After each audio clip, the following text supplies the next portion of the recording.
Et on continue donc dans notre découverte. Donc comme vous pouvez voir, nous avons une application Journal du Geek qui est très très bien faite, mais je reviendrai tout à l'heure en même temps que le Zune Marketplace. Donc on arrive maintenant, donc bon, TV d'Orange, c'est comme c'est, je vous rappelle que le LG est vendu en exclu chez Orange. Donc, du coup, on retrouve quelques applications type liées déjà au compte Orange, donc les TV Orange, Orange Daily, Orange et moi et Orange Maps normalement, qui devrait pas tarder à arriver. Voilà. Donc on attaque du coup le compte Xbox Live où ben, c'est quand même pas mal parce que tout simplement pour ceux qui ont une Xbox 360 ou un compte Windows Live pour les jeux sur PC, eh bien là vous avez tout votre compte, chaque jeu que vous débloquez des succès, ben, ce sera lié à votre compte, etc. Donc c'est une autre façon de grimper parce qu'il y a toujours un concours entre amis, entre guillemets, où on essaie d'avoir le plus de points possible sur son compte Xbox Live. Donc là vous pouvez le voir. En termes de jeux, justement, alors déjà un des trucs on va revenir tout à l'heure sur le côté marketplace, c'est une des choses que j'aime beaucoup, c'est le fait que quand vous voulez acheter un jeu, on vous propose automatiquement une version d'essai, donc le premier ou le deuxième niveau, et de débloquer le jeu ensuite. Donc fini le côté de chercher un jeu en version free pour avoir au moins les deux premiers niveaux, et puis après si on l'aime, ben, le supprimer et d'aller acheter la version complète, etc. Ici, tout est intégré, c'est prévu par défaut. C'est comme ça sur le Xbox Live déjà avec la Xbox 360, donc on retrouve le cas ici. Donc quand on prend des jeux, par exemple là c'est une version d'essai de Behold. Voilà. Donc on retrouve quelques classiques et puis les marques commencent à arriver. Namco propose donc Flying Control, Electronic Arts propose déjà les Sims, etc. Donc on a des jeux qui tournent plutôt pas mal. Alors en termes de performance de jeu, il faut savoir que on est dans on est dans le comment dire on est dans le classique, hein, donc c'est assez fluide pour les jeux de plateau, etc. Mais j'ai noté un truc, c'est euh, plus on utilise le processeur et plus ça ralentit. Je le vois essentiellement dans Flight Control, Flying Control, le jeu qui, vous voyez, là il staccade un peu. Bon, c'est un peu dommage, mais bon. Je pense qu'il y a une question d'optimisation avant d'avoir le jeu parfait, mais ça va arriver dans pas longtemps. Voilà. Principal. Et voilà, vous voyez que là on a téléchargé le jeu, et là en version d'essai, vous avez l'option de déverrouiller le jeu complet. Voilà. Alors, pour avoir un jeu un tout petit peu plus quali, on va dire, il y avait The Harvest. Voilà, donc je vous rappelle que c'est développé avec justement les,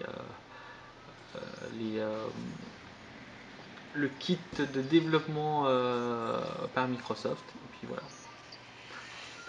Donc là, je vous montre un petit jeu, c'est un petit jeu je sais pas parce que c'est que la version d'essai, mais c'est un RPG aventure, RPG action plutôt.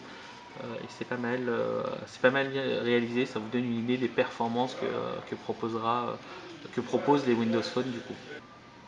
Voilà. Donc là vous voyez, vous dirigez exactement comme un Diablo, vous mettez l'endroit où vous voulez aller, et puis vous cliquez sur les gens sur les ennemis. Voilà. Donc ça vous donne une idée des performances. Donc tout ça est en 3D au niveau des décors, et ça tourne ma foi plutôt pas mal. Voilà. Hop, je vais sortir du jeu.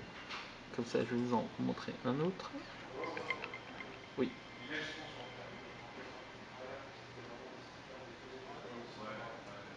Voilà. On continue avec un autre jeu qui a été développé, qui est sorti sur Xbox Live Arcade, qui est aussi disponible sur iPhone. Donc comme ça, je vais vous montrer en fait la version iPhone aussi, tant qu'à faire, pour vous montrer à quel point quand même tout est assez semblable. C'est développé par la société française Press Start. Donc du coup, voilà. Pour montrer à quel point tout se ressemble. Hop. Histoire, histoire.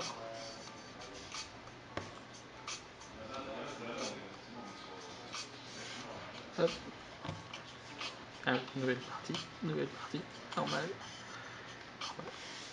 Voilà. Donc je vais le voir, c'est vraiment la même chose, hein. C'est les mêmes écrans, donc du coup le studio c'est pas trop. Ça charge un tout petit peu plus vite sur l'iPhone. Voilà. Mais bon, vous voyez que c'est assez classique. Hop, voilà. Donc si vous dirigez, donc comme vous pouvez voir sur l'iPhone, ça marche plutôt bien. Alors, voilà. C'est un jeu plein de finesse. Hein. Voilà, et ici la même chose. Hop, vous reprenez.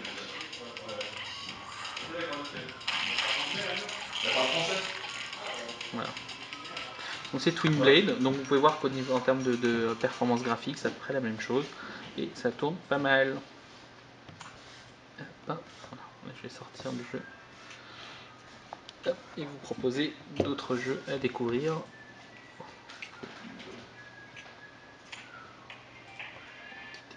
Et on propose toujours c'est d'acheter cette version complète. Donc voilà, donc là on retrouve donc à la une les jeux qui donc il y aura forcément des informations, etc. Donc ça commence à arriver parce qu'il y a quelques jours j'avais pas encore droit à ces écrans. Donc c'est que les écrans arrivent petit à petit. Même chose sur Xbox Live, on retrouve son avatar, donc les succès, par exemple là c'est un succès lié à Flying Control, les demandes d'amis et les jeux. Voilà. On revient donc sur l'écran d'accueil, et sur l'écran d'accueil, on continue un peu, hein, qu'est-ce qu'on a? Donc on a une sorte de widget calendrier qui permet d'accéder à son agenda, comme vous pouvez le voir, donc présenté d'une manière assez agréable, assez agréable visuellement, avec malheureusement que deux vues. Donc bon, c'est bien gentil les grosses polices et tout, j'aime bien, c'est super visuel, mais bon, il y a quand même des options, j'aimerais bien que ça soit un peu plus pro parfois. Donc ici peut-être une vue globale où il y a juste cette vue là globale qui permet de voir des choses, mais peut-être une vue sur la semaine, là on nous le propose pas malheureusement. Ou alors je n'ai pas trouvé. Voilà. On peut sélectionner le calendrier. Et il fusionne tous les calendriers. Donc si vous avez un compte Windows Live, plus un compte Outlook, plus un compte Gmail, etc., bah, tout est fusionné. Voilà. On revient maintenant du côté du hub photo, images, vidéo, etc.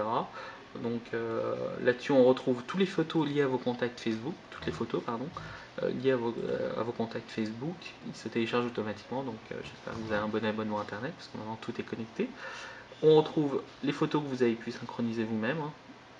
Donc, par exemple, ici, ça c'est des photos en standard. Comme vous pouvez le voir, tout est assez fluide en termes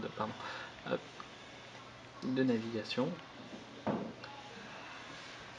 Oui, alors pour les applications multimédia, l'interface veut que ça reste en mode portrait. Donc, du coup, même si on incline, on met en mode paysage l'application, ça ne basculera pas. Voilà. Ici, on a toutes les photos, celles qu'on a prises en photo, les photos enregistrées, d'autres choses ici comme mes photos par exemple, tout simplement. Voilà. Toujours le bouton back pour revenir petit à petit au menu principal. Voilà. Donc ça c'était le hub photo. Et pour tout ce qui est musique et vidéo, bah, ça se retrouvera dans l'application Zune Marketplace, l'application Zune qui est donc l'application musique plus vidéo là-dessus, comme vous pouvez le voir avec le logo Zune dessus. Voilà.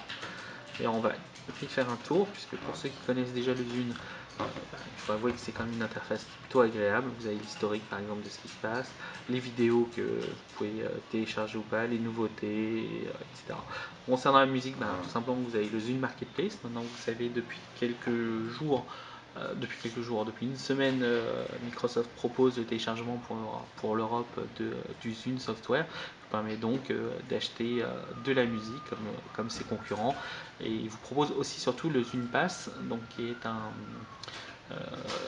est un abonnement de 10 € par mois, que vous pouvez payer mois par mois ou par trimestre ou par semestre ou par an, qui vous permettra d'accéder à de la musique en streaming depuis le Zune Software ou depuis votre téléphone, ou alors de les télécharger gratuitement entre guillemets avec des ads forcément, puisque c'est un abonnement, une sorte de location à longue durée. Maintenant rien ne vous empêche d'acheter justement ces musiques en format MP3 sans DRM aussi.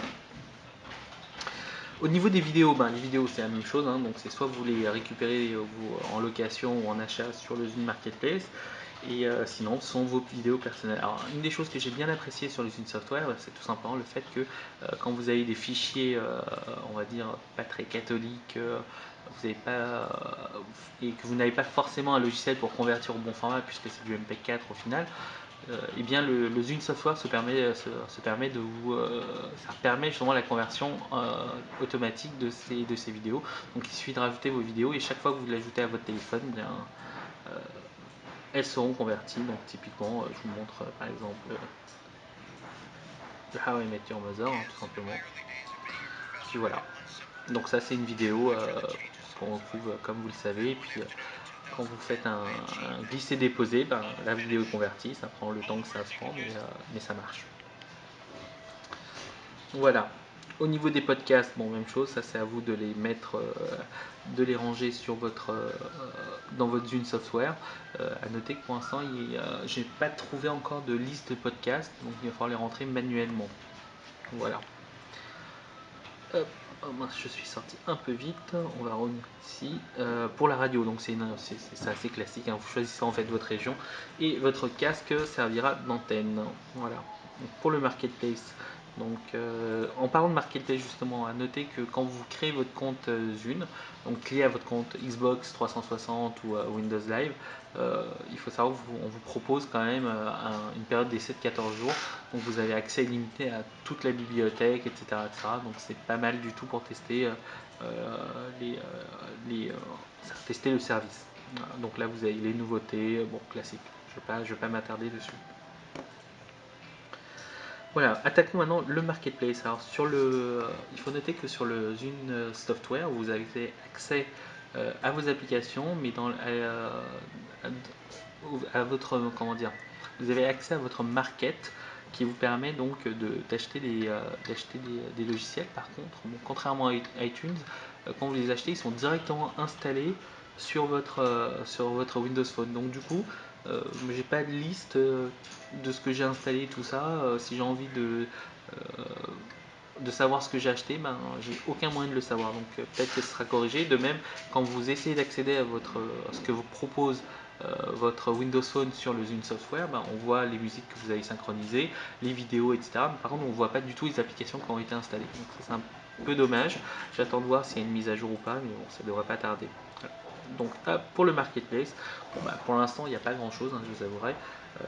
Il va falloir attendre quand même la sortie officielle, puisque Microsoft a annoncé quelque chose comme 2000 applications disponibles d'ici la fin du mois. Bon, normalement c'était pour le lancement, voire les quelques jours après, mais bon, on va calculer plutôt d'ici la fin du mois. Voilà, donc là vous avez tout simplement les applications qu'on vous recommande, que vous pouvez naviguer par catégorie aussi, par nouveauté, etc. Donc bon, je ne vais pas m'attarder dessus, il y a quelques applications, je vais vous montrer en sortant, qui à défaut de valoir le coup, entre guillemets, vous permet de voir une expérience un peu plus sympa. Donc la première par exemple que je vais vous montrer, c'était Allociné. Hop, clic. Allociné. Voilà, donc là la version iPhone d'un côté et la version Windows Phone. Alors, comme vous pouvez le voir, déjà en termes d'accueil, en termes de sur un iPhone, vous connaissez le truc. Vous avez des icônes, vous choisissez, hop, et vous avez votre truc, ça votre liste de films, etc. Ce qui va arriver prochainement, etc. etc. C'est assez classique. On revient à la page ici, on retrouve l'expérience métro avec vos films. Hop, on passe d'une page à l'autre et il va charger entre guillemets tous les trucs. Ça, toute votre liste d'applications, ça, votre liste pardon de films. Bon, je vous rappelle que je suis en 3G, alors je sais pas pourquoi. Voilà. Hop, les films par exemple, comme ça, on vous donne les écrans en même temps. Voilà, vous pouvez le voir, c'est le même contenu, sauf que là, la navigation est un peu différente et quand même plus agréable finalement. Je sais pas, ça, là, je trouve que ça passe plutôt bien. C'est quand même plus sympa que ce qu'il y a sur l'iPhone. Qu'est-ce que vous en pensez? Donc voilà au niveau d'une application typique. Qu'est-ce que j'ai d'autre comme application similaire? Bon, c'était Allociné. Il y a une autre application, Journal du Geek, hein, tout simplement. On va essayer encore ici. Hop, on a l'application iPhone et l'application. Voilà. Donc comme vous pouvez le voir sur l'application iPhone, c'est la même chose que les autres, c'est une liste de nos dernières actualités, hein, donc classées par Geek, Gamer, Mac, graphique ici. Et sur le côté Windows Phone 7, c'est un peu différent puisqu'on a d'abord les articles les plus récents de tout le JDG Network, puisque même si l'application est le journal du geek, on prend en compte le JDG Network, et puis là, vous voyez, vous avez les 8 derniers articles. Et puis on arrive sur les différents sites, donc journal du geek, journal du gamer, journal graphique, journal du Mac, etc. Et avec les liens à la fin, comme ici dans le à propos en haut. Voilà. Mais là où c'est un peu mieux quand même sur Windows Phone, bon, il faut avouer que la navigation est quand même plus sympa et ça colle bien en fait à ce que souhaite proposer Microsoft avec donc les articles, les commentaires qui arriveront aussi sur la version iPhone, je vous rassure. Mais du coup, je trouve que c'est assez fluide et ça colle à ce qu'on veut faire. Voilà. Et donc qui est déjà disponible aussi. Et puis si je ne me trompe pas, bon, ça sert pas de grosses références, mais on a quand même quelque chose comme on est la 5e application la plus téléchargée dans les gratuites.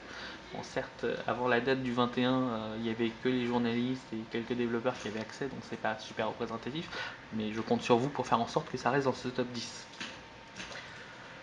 Voilà, on continue donc sur la découverte des autres applications. Donc LG, non seulement avec son partenariat avec Orange, vous propose des applications Orange, mais LG vous propose aussi ces applications. Donc le premier c'est Play2. Alors du coup on va pas pouvoir lancer là. Play2 c'est une application qui est compatible DNLA et qui vous permettra donc d'envoyer juste par simple drag and drop vers la télé votre contenu multimédia. Donc par exemple, bon, ici on va pas le voir, mais en gros vous prenez vous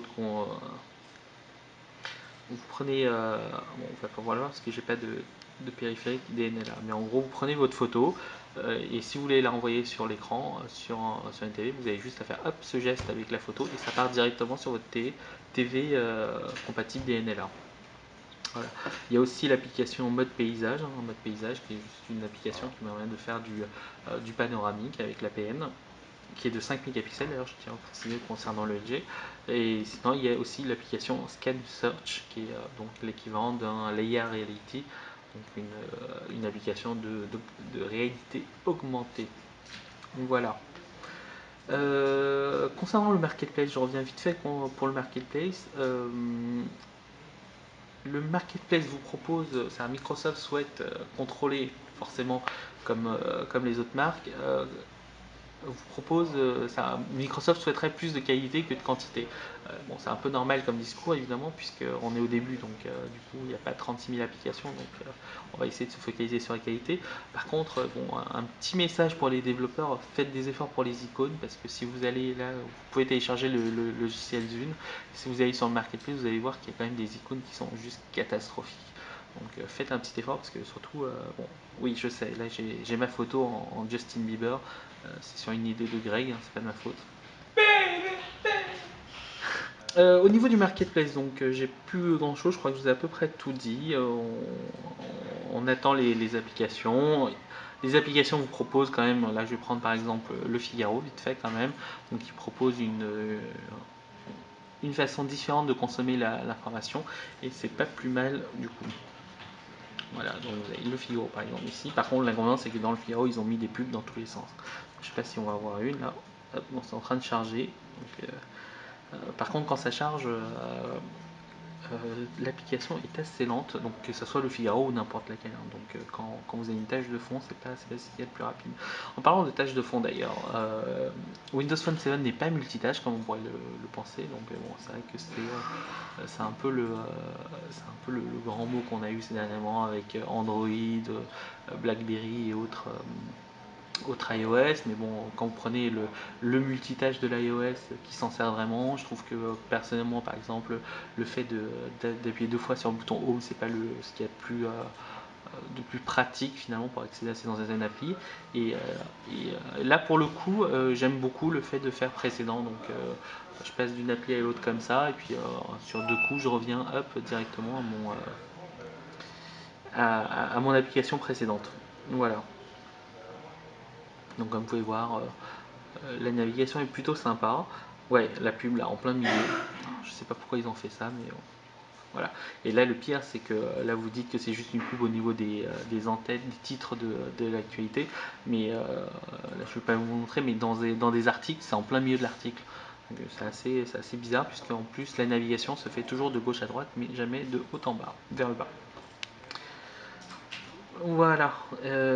Pour revenir. Donc pour le menu carte, carte forcément est basé sur Bing Maps. Il utilise le GPS. On n'a pas encore d'application. Donc vous voyez quand même ce petit effet de brouillard qui est plutôt sympa. Hein. C'est toujours plus sympa que des gros carrés qu'on voit pas. Ouais, bon, c'est en train de charger. Hein.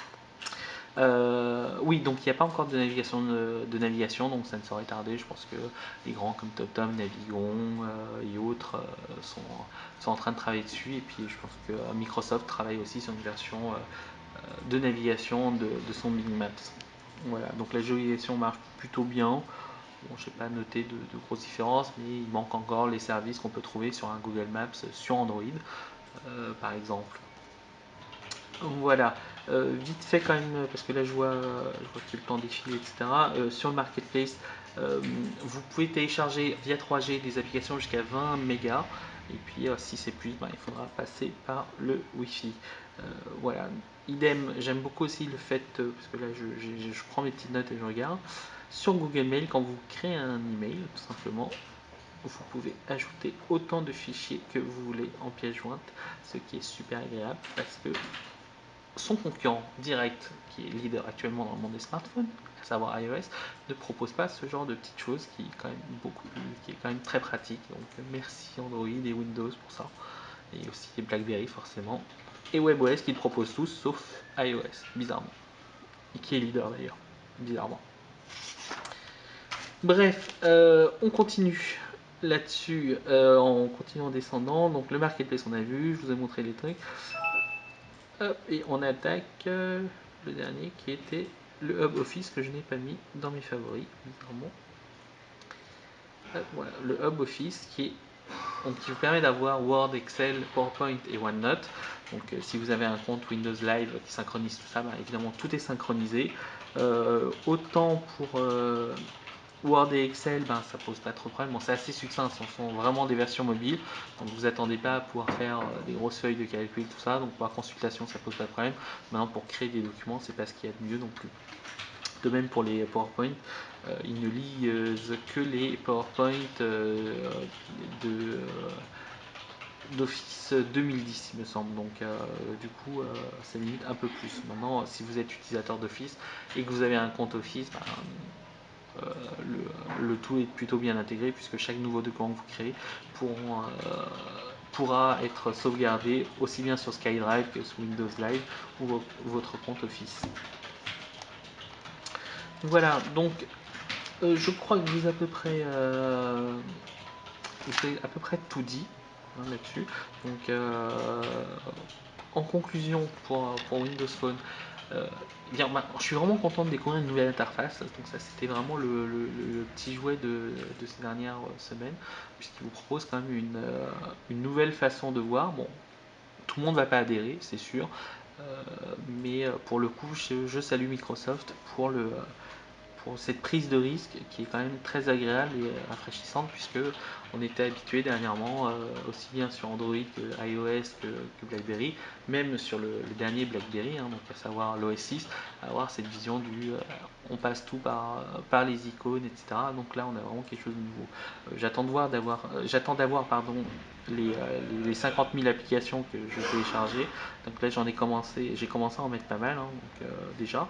Et vous voyez que bon, ça va être sympa, mais j'aimerais bien qu'il y ait peut-être des raccourcis ou une façon de pouvoir gérer, de créer mes propres hubs personnels, puisque à l'heure actuelle, on ne peut pas créer de dossier. Donc si vous voulez épingler quelque chose sur la page d'accueil, ben, c'est application par application, ou alors le laisser dans cette liste.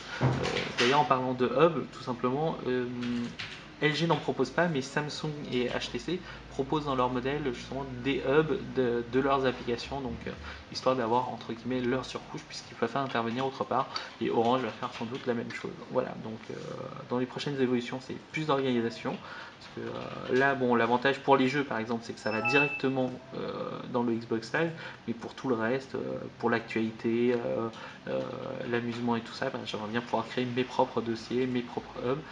Et ça n'existe pas encore. Voilà, donc dans l'état actuel, c'est assez simple.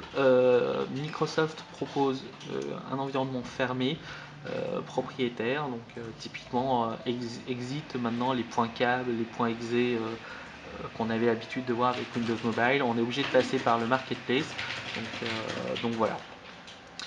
Là-dessus, il n'y a pas à dire, c'est mieux pour le grand public, c'est moins bien pour le geek ou les utilisateurs avancés, mais au moins ça vous permettra ça permettra surtout aux consommateurs lambda d'avoir quelque chose d'assez sécure et assez propre dans son utilisation. À noter que, parce que là je vois que ça, je vous remontre encore une fois que l'interface est super fluide. J'ai eu quand même quelques ralentissements quand je chargeais un peu trop d'applications ou que je m'amusais à revenir petit à petit. Eh bien, l'interface chargea un peu. Donc à voir en terme. Je pense qu'il y a des optimisations à faire, que Microsoft en est à ses débuts. Puis il y aura des versions 2, version 3, etc. Et je pense que pour le coup, Microsoft est sur le bon, sur sur le bon chemin. Voilà. Peut-être pas pour le monde professionnel, puisque je trouve que c'est assez limité encore pour le monde professionnel, mais pour le grand public, on a quelque chose de cohérent et de facile à utiliser. Puis sur les personnes qui ne sont pas du tout geeks ou ne serait-ce que dans le monde de la téléphonie, il suffit que j'aurais montré plusieurs fois le Windows Phone et en général ils ont été assez agréablement surpris par cette interface et ils se voyaient plutôt bien l'utiliser. Du coup, je vous remercie beaucoup pour votre attention et à très bientôt sur le journal du geek. Merci, monsieur Lam.